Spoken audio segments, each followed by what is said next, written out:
Hello mga kalamion, for today's video, nagluto tayo ng ng pasta. Ito yung carbonara.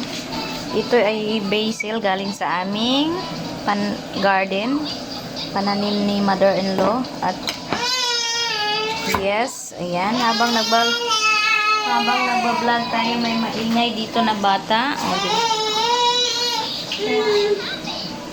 Of course, ayan, luto tayo guys. O, diba? Yung nagbantay ka ng anak mo tapos mag-vlog ka. Ganyan ang buhay. Kailangan mong matuto. Ayan. Lutuin ko muna tong potato guys. Nilagyan ko siyang potato para masarap. Yung tubig na yan, yung binuboil ko sa pasta. Ayan. Of course, lagyan natin ng ano to, tawag nito, Argentina beef loaf. Galing pa sa Pinas yan. Lagyan natin. Okay? Para malalong sarap. Lutuin ko muna to guys. Lagyan ko siya ng cream. Or yummy, yummy. So, kailangan mo na itong maluto. First, lagyan natin siya ng first try ko ng cream ang ilalagay ko nito para yummy, yummy. Ayan.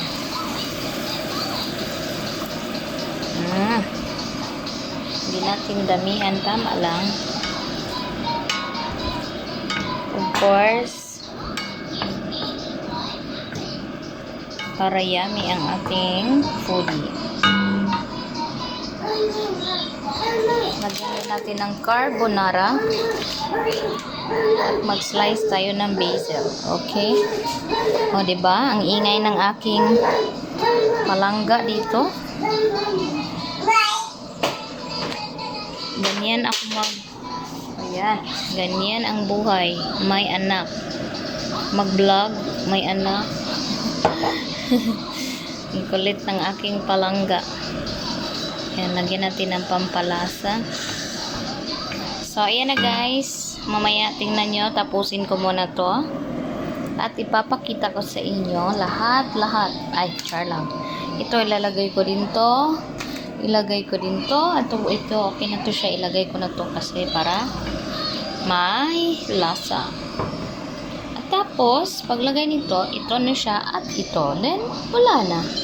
Yung basil na lang. Ayan. Diba? O, creamy na. Ayan ang mga kalamion. Lagdagan natin ng cream. So, lagyan ko pa yan ng cheese.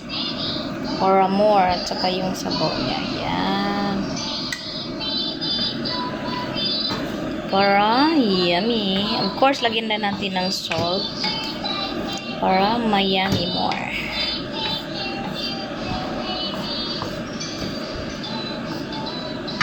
Okay.